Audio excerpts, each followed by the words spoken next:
네, 오세훈 서울시장이 벌금 1,000만 원이 나온 여론조사 대납 혐의 1심 판결에 대해서 항소했습니다. 네, 어제 판결이 나온 지 하루 만인데요. 내일은 명태균 여론조사 무상수수 의혹이 포함된 김건희 씨의 대법원 선고가 열리는데 그 결론에도 역시 관심이 쏠리고 있습니다.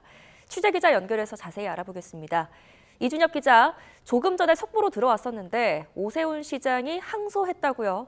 네, 그렇습니다. 정치 브로커 명태균 씨로부터 여론조사 결과를 받아보고 후원자에게 비용을 내게 한 혐의로 기소된 오세훈 서울시장이 오늘 1심 판결에 불복해서 항소했습니다. 오 시장은 어제 정치자금법 위반 혐의로 벌금 1,000만 원과 추징금 2,100만 원을 선고받았는데요.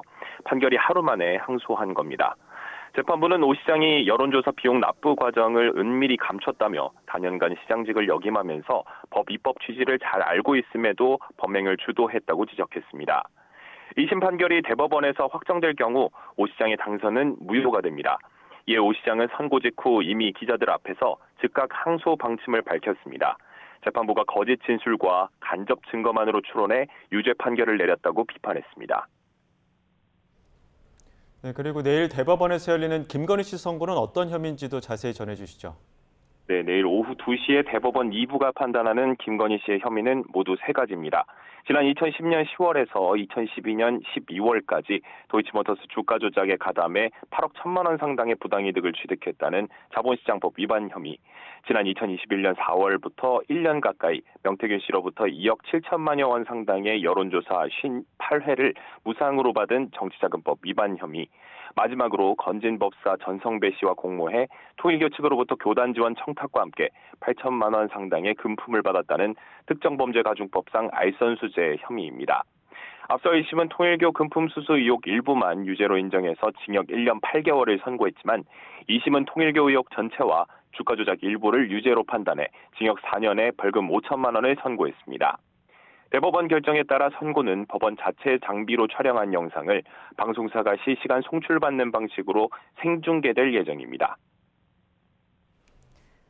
네, 가장 주목받는 게 아무래도 무상 여론조사 수수 혐의겠죠? 네, 공범으로 기소된 윤석열 전 대통령 부부의 하급심 판결이 극명하게 엇갈렸기 때문인데요. 앞서 말씀드렸듯 김 씨에 대해선 1심과 2심 모두 일관되게 정치자금법 혐의를 무죄로 봤습니다.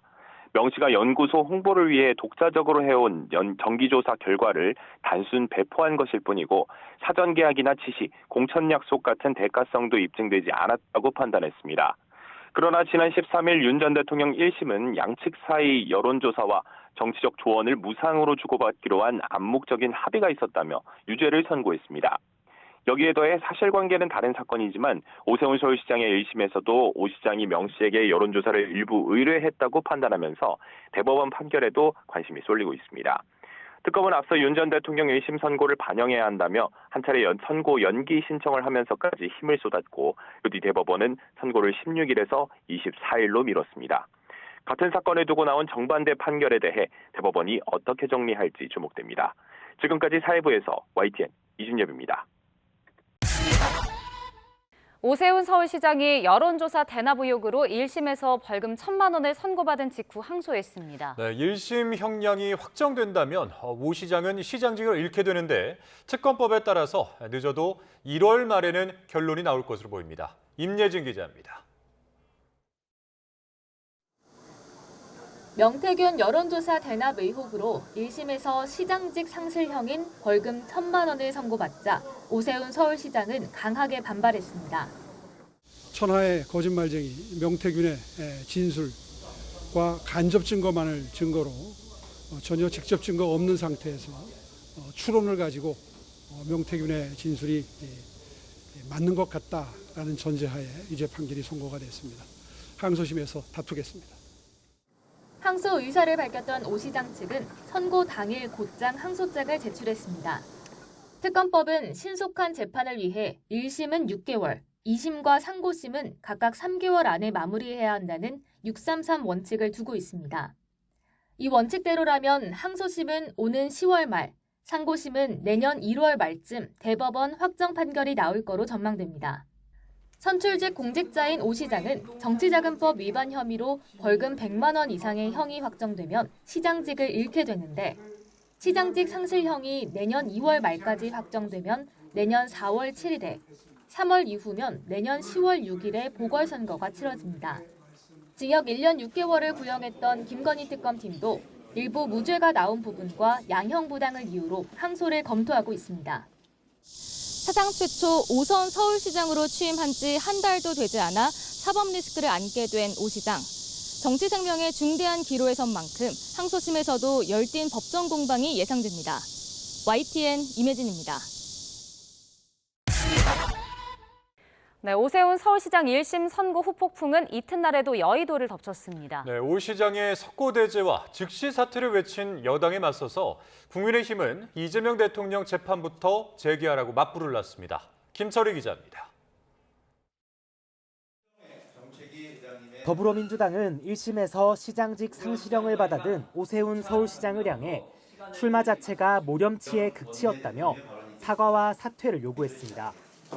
또 과거 생태탕 논란까지 재소환해 이번에는 빠져나갈 수 없을 것이다. 사법부가 신속하게 결론을 내려야 한다며 압박 수위를 끌어올렸습니다. 오세훈 서울시장은 서울 시민 앞에 사죄하십시오. 더 이상 구차한 변명으로 시간을 끌지 마십시오. 반면 국민의힘은 이제 겨우 1심 결과가 나왔을 뿐이고 상급심에서 다퉈볼 여지가 충분하다고 감쌌습니다. 특히 야당 소속 정치인에 대해서만 유독 재판이 신속한 이유가 뭐냐고 되물으며 이재명 대통령 재판 재개를 촉구했습니다. 대통령이기 때문에 재판이 5개든 10개든 다 중단시켜야 되는데 서울시장은 시장 되자마자 한 달 만에 재판해가지고 날려야 됩니까? 문제가 된 여론조사와 관련해 6년 전 오 시장과 당내 경선을 치른 나경원 의원 역시 기자회견을 자초해 사법부와 특검을 향한 비판에 합류했습니다. 진실을 가려야 할 사법과 특검이 정권의 입맛대로 칼을 휘두르는 청부업자로 전락했습니다.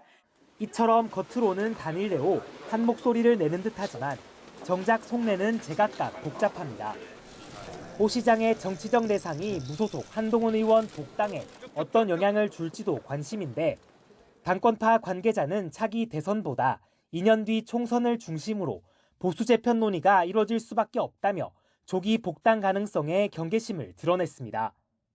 이런 가운데 친한동훈계 징계 선봉에 섰던 국민의힘 윤리위 내부에선 뚜렷한 파열음이 감지됩니다. 당대표에 대한 반복적, 조직적 비판은 징계 대상이란 취지의 보도 자료를 두고 회의에 참석하지 않은 윤리위원들이 일방적 발표라며 문제를 제기한 겁니다. 또 윤리위원 한 명이 사의를 표한 거로 전해지면서 장동혁 대표의 징계 정치 추진에도 한동안 차질이 불가피해졌다는 평가입니다. YTN 김철입니다. 서울시가 전국 최초로 방학 중에도 아이들 점심을 챙기는 든든 한 끼 사업을 시작한 가운데 오세훈 시장이 센터를 찾아 직접 배식에 나섰습니다. 명태균 여론조사 비용 대납 의혹으로 1심에서 유죄 선고라는 악재를 만났지만 흔들림 없이 시정에 집중하겠다는 의지를 현장 행보로 보여준 겁니다. 보도에 이영원 기자입니다. 방학을 맞이한 아이들이 옹기종기 모여 쌓기놀이를 하고 책도 읽습니다. 이렇게 한참 놀다가 배꼽 시계가 울리면 점심까지 먹을 수 있습니다. 서울시가 방학 중에도 아이들 점심을 책임지는 든든 한 끼 사업을 전국 최초로 시작한 겁니다. 전문가가 짠 식단에 일주일에 2번 제철 과일까지 제공되는데 이용료는 평일 5일 기준 10,000원에 불과합니다. 6살에서 12살 아이를 둔 가정이면 누구나 우리 동네 키움 포털을 통해 신청할 수 있는데 맞벌이와 한부모 가정에 우선순위가 갑니다. 한부모 가정인 가정이나 맞벌이 가정의 경우에는 방학 때 아마 굉장히 많은 신경이 쓰이실 거예요. 그래서 든든 한 끼 사업을 시작을 했습니다. 돌봄과 아울러서 점심 한 끼를 제공하면서 이번 아동센터 방문은 오세훈 시장이 여론조사비 대납 의혹으로 1심에서 유죄를 선고받은 다음 날 이뤄졌습니다. 계획에 없던 일정을 추가한 겁니다. 특히 선고가 있었던 당일에도 저녁 일정을 예정대로 진행했습니다. 항소심에 가면 어떻게 될까요? 저는 그게 기대가 됩니다. 항소심 준비와 별개로 흔들림 없이 시정에 최선을 다하겠다는 의지를 보여준 건데 앞으로도 이런 현장 행보는 계속될 것으로 보입니다. YTN 이영훈입니다. 오세훈 서울시장의 여론조사 대납 1심 선고와 관련해서 그 후폭풍도 이어지고 있는데요. 오세훈 시장이 그 직후에 일단 항소를 했습니다. 어떤 전략으로 다음 그 상고심에 임할까요? 일단 그 벌금 1심에서 1,000만 원이 나왔잖아요. 2심에서 벌금 규모를 낮춘다고 하더라도 그게 100만 원 이하로 갈 가능성을 상당히 법조계에서는 어렵게 보는 것 같아요. 그러면 현실적으로는 all or nothing의 게임이 될 것 같습니다. 아예 무죄를 받거나 해야 되는데 아예 무죄를 받기 위해서는 어쨌든 명태균 씨의 일방적 진술을 판사가 받아들여서 1심에서는 벌금 10만 원을 선고했지만 명태균 씨의 진술 일관성과 관련해서 계속해서 문제 제기를 할 수밖에 없다고 생각하고요.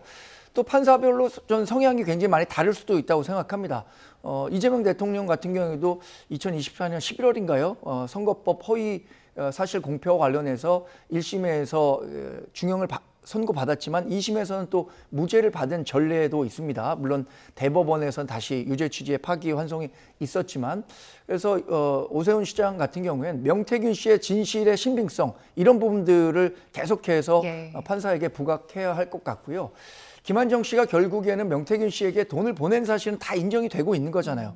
그 과정에서 오세훈 시장이 인지했느냐, 그것을 지시했느냐 이 부분과 관련해서 여러 정황 증거들로 그렇게 봄이 타당하다라고 판사가 판단한 것 같은데 그렇지 않을 가능성에 대해서 본인은 지금 무고하다는 거 아닙니까? 그런 이야기들을 집중적으로 어필해야겠죠. 예.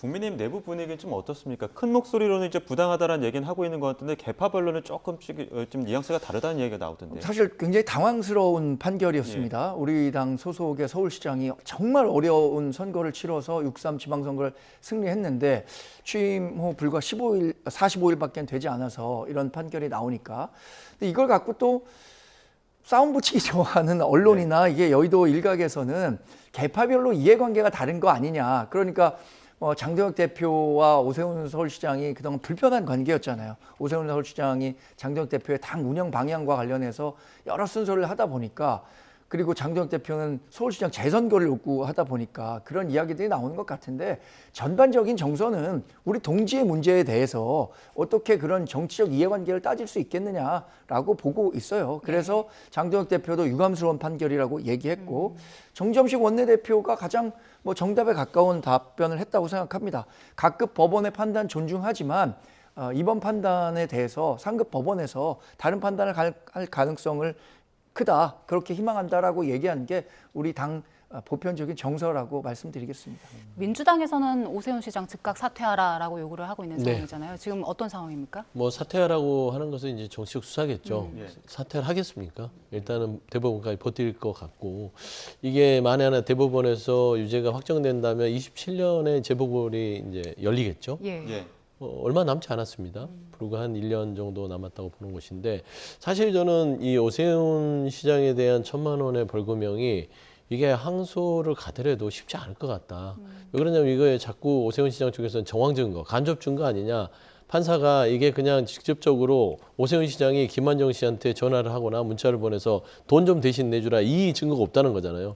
이런 말도 안 되는 법률적 해석이 어디 있습니까? 민주당의 김용 전 부원장 같은 경우는 증언을 가지고 2심까지 유죄가 나왔어요. 근데 심지어 그 증언했던 사람들이 그 증언을 바꿔요. 이 정도는 돼야만 무죄가 나올 수 있는 겁니다.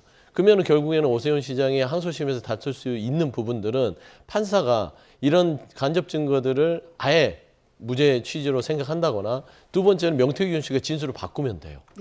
그러면은 무죄가 나올 가능성이 있으나 그럴 가능성은 희박하기 때문에 저는 항소심에서 100만 원 이상이 나올 것으로 보이고 있고 일단은 오세훈 서울시장을 서울 시민들이 선택을 하시긴 하셨죠.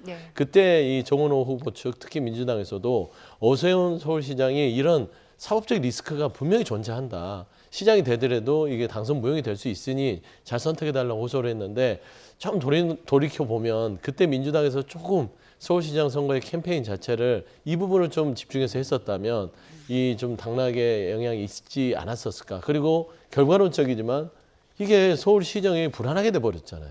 또 재보궐을 해야 되니까. 물론 이제 장동현 대표는 재선거를 하겠다고 했지만 그거와 무관하게 현실적으로 27년에 또 다시 서울시장을 선택해야 되는 번거로움을 시민들한테 줬다는 점에서 예. 저는 민주당에서는 그런 책임을 가지고 사퇴하라고 주장하는 것 같다로 좀 마무리하고 싶습니다.